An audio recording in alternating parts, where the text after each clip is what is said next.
Those schoolgirl days of telling tales and biting nails are gone. But while in school, it is a different beat altogether. We don't need no education. Kindergarten over, school life begins. School is where best friends are made, tiffins shared, stolen, first love, first crush, loads of tears, all of it and even FOMO, efforts to fit in. All life lessons learned in that decade or so. And then class 12 gets over. College, the next stage. But hold on, before that, admissions. Sheesh. And the battle begins.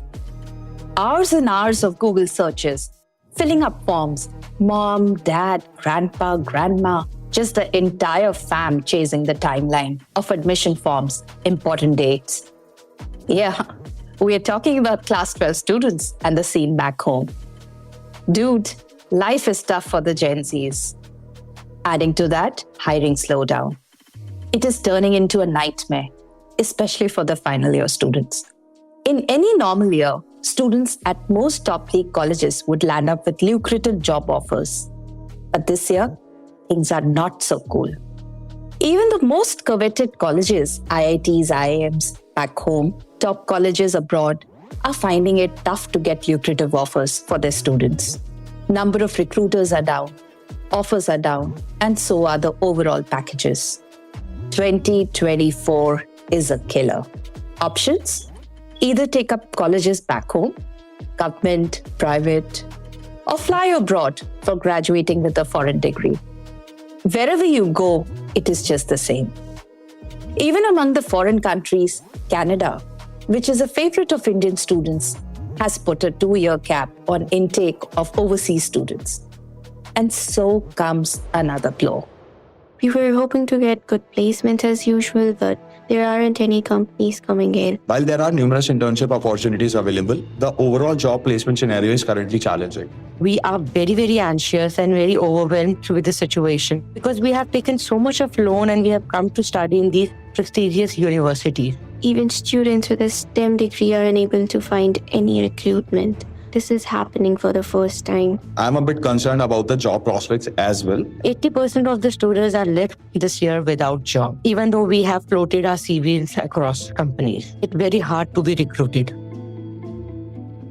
Then what are the choices for those passing out from school this year? Or even for those students who will be in the coming years? Here, we will navigate you from the state of Delulu to Salulu. Answering many of your questions on private colleges in India is Shiv Nadar University Vice Chancellor Dr. Ananya Mukherjee. Talking on foreign colleges are Piyush Kumar, Regional Director for South Asia and Mauritius at IDP Education, and Adarsh Khandelwal, co-founder Collegeify. Khandelwal also talks about why opting for a desi college this year might just be a good idea.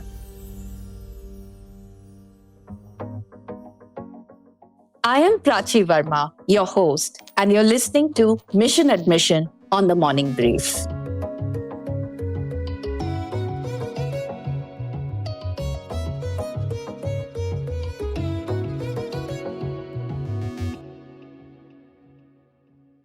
Almost 17 lakh students appeared for Class 12 CBSE boards in 2023. As of January 2023, about 15 lakh Indian students were studying abroad, of which a majority were pursuing postgraduate courses. So does this mean that Indian students are opting for Firang colleges to a desi one? I first speak with Ananya of Shiv Nadar University.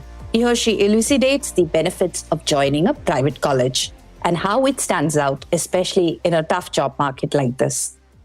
So in terms of the current challenges, yes, I mean, we are facing what all universities and institutions are facing. But I would say that, our students are trained for a very wide variety of careers. The graduating students are very hungry for a variety of experiences. Several years ago, all those different talents were not really So recognized neither were they valued, but now whether it's music, whether it's art, whether it's coding, or there's a societal opportunities of putting any of these talents and making them into a career is much more. So I find a lot of students, and particularly when they come here and they experience a variety of subjects which they can take here because we have a really multidisciplinary curriculum, I find that hunger quite high. And so they try to combine many different things. So I would say that it's most important for us, either as parents or as institutions, to recognize this in our students or in children, that how can they flourish the most in a most holistic way. Now, ironically, whenever parents think of that, they think that this is not available in India. So if this is what I want to do, then my only option is to send my child abroad. So yes, it is true that abroad you have a lot of opportunities available to you before, but it is not that in India it isn't. So a parent or a student who is not able to go abroad because of financial or family or other reasons should not think in this binary that if I stay home, I only do X, and if I can't go abroad, then that option is closed to me. So in India, the options are available. And in terms of oversubscription of seats, I mean, the demand for certain programs are extremely high. And that's where the seats are most efficient, because we as a society, parents, employers, everybody has decided that that's where the jobs are. So if I don't get computer science, then I feel my life is over. And I keep looking for an institution where I will get that one seat in whatever is my desired subject. From here, let us move to Piyush of IDP to understand why foreign colleges are gaining popularity among Indians. There are multiple reasons. First and foremost, as all of us who live in India know, that India is a very young country, right? 50% of the people are below 25 years. So the number of students who currently are in the school system would be more than 300 million. And such a large number of students who come out of high schools every year, there is a dearth of quality institutions, unfortunately, in our country. Now, people who are interested, for example, in science and engineering streams, there are not more than 30, 40 really good colleges out there, right? And even, if you look at other streams, the number of really good quality institutions has not really grown as our population has grown. So these students are left with no choice, that either they get admission into one of these better quality institutions where the competition is very, very hard, or else start preparing to go abroad for higher education, or they are left with nothing but taking admission into second and third rung institutions where the quality of education is not good. Second, I think if you look at people who now are parents of such teenagers, right, people who would be like my age, they are more exposed to what's happening in the world. Our parents did not maybe get chance to go outside India. They were not aware. There was this fear factor, maybe some concerns, how life is there. But now, most of the parents have more exposure of what is happening around the world. Many of them would have traveled themselves, maybe on a vacation, maybe on an official company or their organization sponsored trips, etc.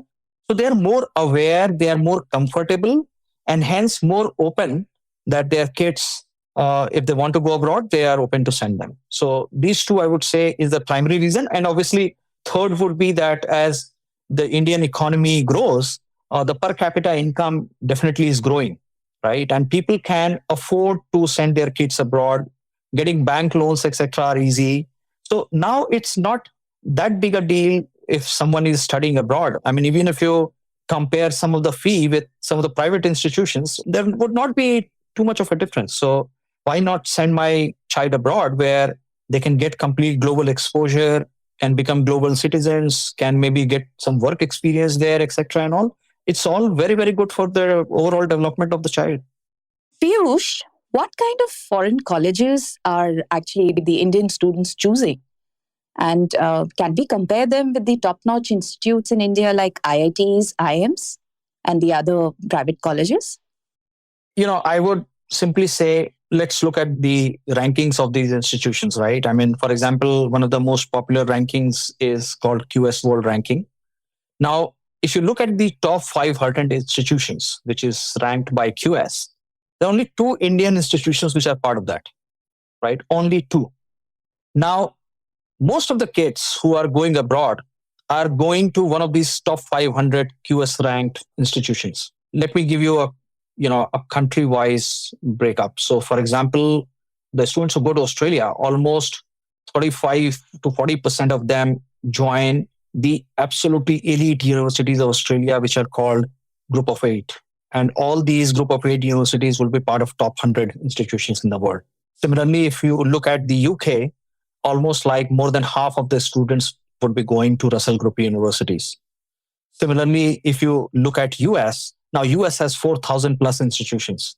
So, the number who would be going to top 100 ranked US universities would be a little lower, maybe only around maybe 4 to 5% of the total students who go through us to the US, but they still would be, I would say, pretty good number.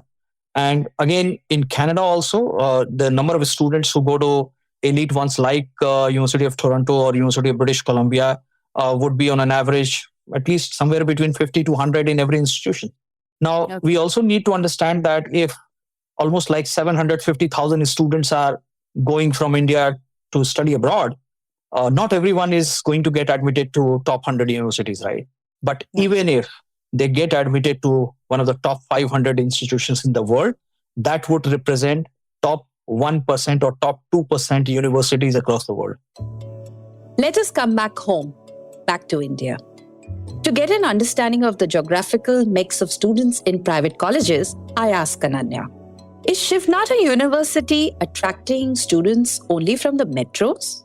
So I'm very proud of the fact that we have students from all of India, so represented from every state. And for example, last year we launched a bachelor's program in design, and we got applications from Ladakh to, the extreme south.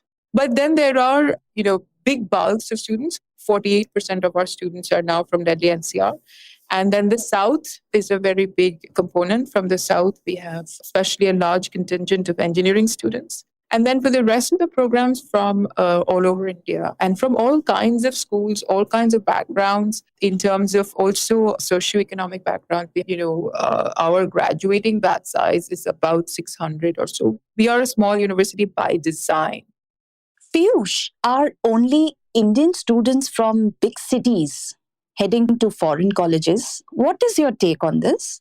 One trend which we have definitely seen is that in the last 2, 3 years, the number of students who are going to study abroad from tier 2 and tier 3 cities of India has been increasing very fast.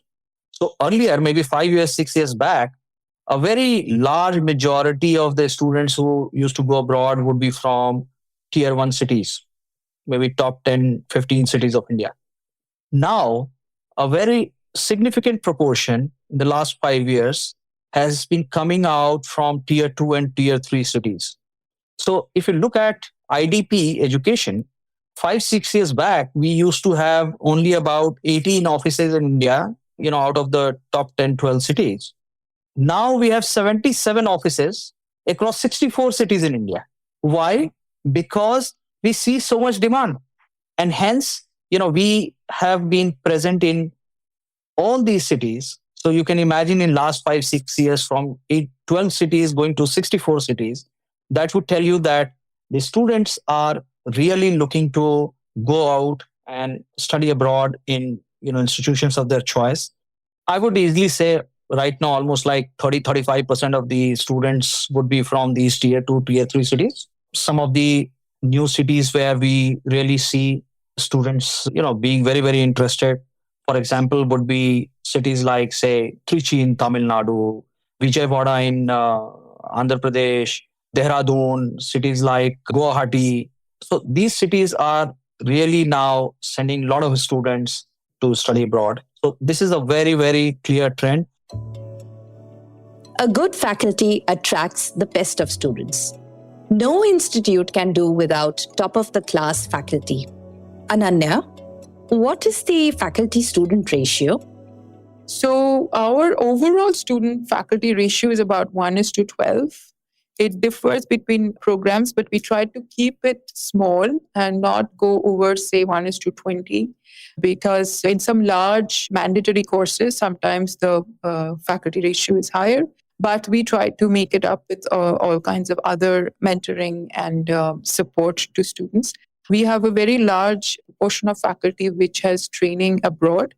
Either faculty has done doctoral work or postdoctoral work, or some of them have been involved in various different research capacities. And from top Indian institutions, engineering schools, as you can imagine, a large proportion of the faculty comes from the different IITs, old and new. Can you also give us an idea about the fee? So our tuition fee is different for different programs. So engineering management programs, as everywhere, are a bit higher. And then our social science and science programs are, at par with other private institutions. So for our, say, computer science program, where we receive the most applications, it's 7 lakh per year, including hostel and tuition.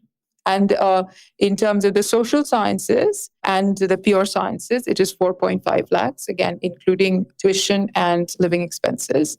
And then there are some management program. Those are all at par with the computer science management, design.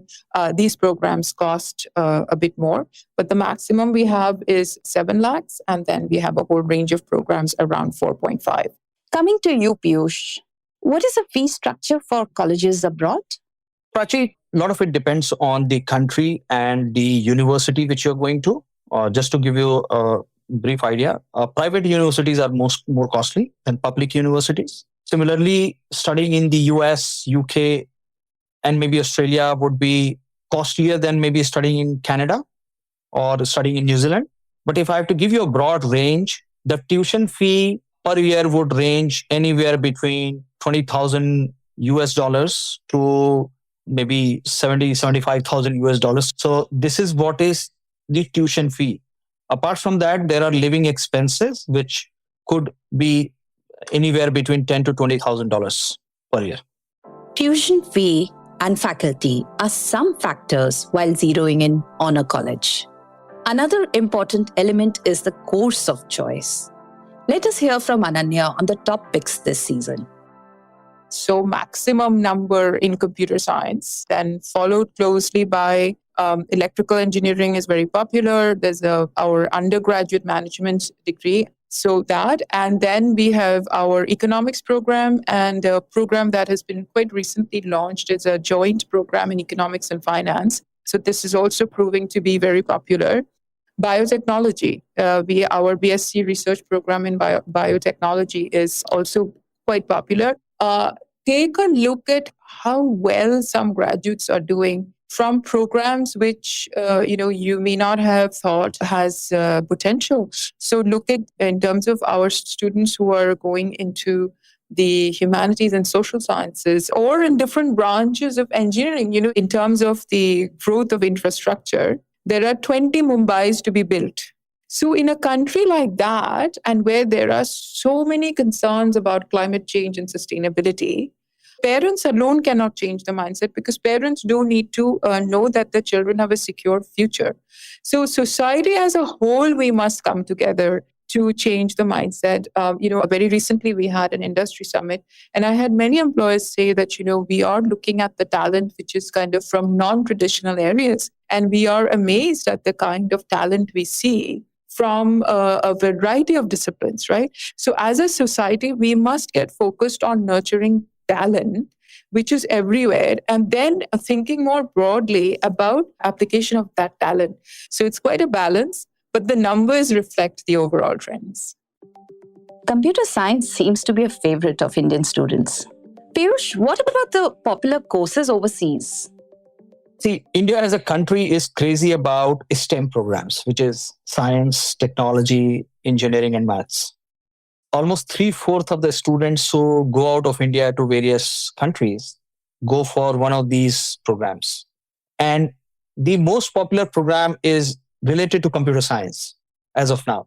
Now, there could be different slight variations like, programs related to artificial intelligence or separate programs related to data science or cyber security, etc. Because now there are specific programs in these fields. So anything which has to do with computer science is the most popular choice.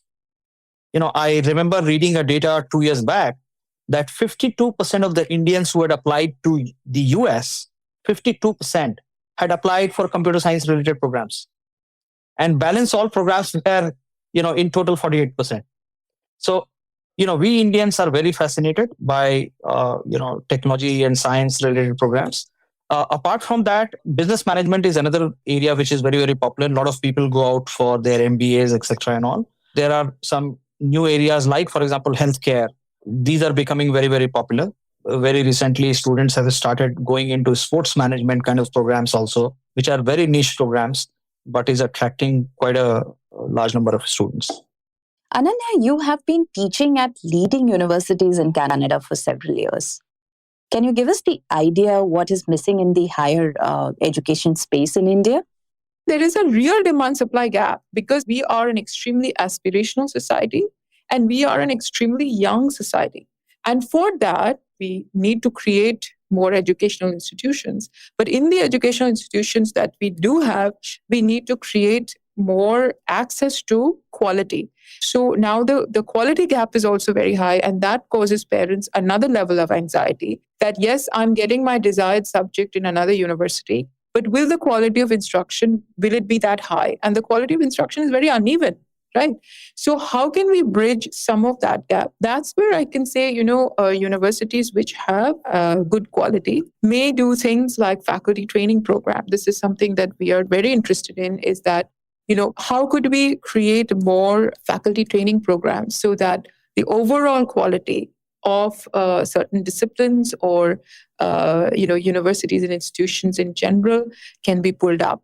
Now, it is not easy because universities are in a competitive landscape, and we are also like that. We are competing with each other. Within this competition, there also needs to be a collaborative effort where we can bring resources together to increase the quality of the landscape, the educational ecosystem altogether, so that wherever a student goes, whatever they study, they get some solid education and credentials and capabilities with which they can succeed in life.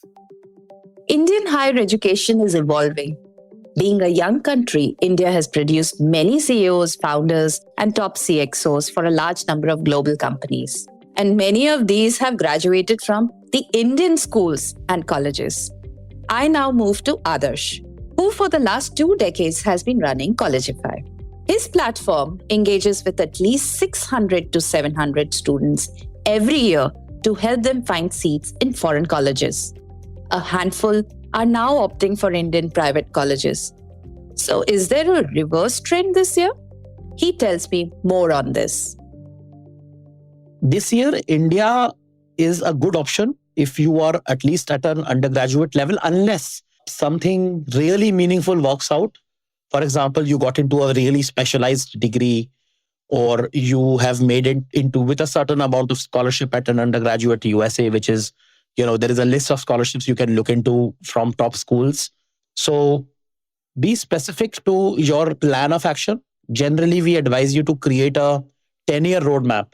Unless you don't find a program of really good value or something very technical, which is not really in the Indian ecosystem, only at that scenario, look at an international education. The job markets currently, globally, are looking at students coming in with certain amount of work experience. So if you are a fresher and you have not identified your industry and you want to land in the country and be optimistic that you will find a job in the first 5 companies you apply to, there are some mismatch from an expectation viewpoint very clearly. So the prospect is obviously challenging from a 2024 recruitment perspective. One has to be big in terms of networking. What we are suggesting candidate is to apply to at least 300, 350 places. And, whether it is an Ivy League or a non-Ivy League, the hiring freeze or the overall scenario is for all the students. Adarsh, what is your advice to the Indian students who are already studying in foreign colleges or even those who have just got admitted? Be cautious, have a reason and a conviction behind your planning if you are really wanting to go abroad. For the students who are in the industry or who are working currently in the US or Canada, try to hold on to the job and do not get into the masters, leaving the job. And if you do not land a position in the country you are working in, come back to India. There are a lot of opportunities here in the job markets. A lot of demand is here. So you can utilize your degree, get the value here if you apply. And a top school student may end up not landing anything even after high grades. There is no correlation between a top school and a job. East or West, India is the best. Cliched? But this more or less sums up the college admission scene this year. Campus placements are hit everywhere in the world. India is still better poised than the West in terms of college placements. Chugging on the growth path, boasting of strong GDP numbers, India's story is strong. Based on my multiple conversations with experts tracking the education domain and the job market, the impact on Indian campuses is quite low compared to the foreign colleges, all insulated by economic growth. All in all, a tough year? Yes, it is. Answer to this, fight it out. This episode was brought to you by Team Economic Times, executive producers Anupriya Nair, Anirban Chaudhary, Arijit Burman. Thank you for listening. And if you like this episode, do spread the word. All new episodes of the Morning Brief podcast drop every Tuesday, Thursday, and Friday. It streams on Amazon Prime Music, JioSaavn, Spotify, Apple, and Google Podcasts. And of course, ET's own audio platform, ET Play. Have a great weekend ahead. All clips used in this episode belong to their respective owners. Credits mentioned in the description.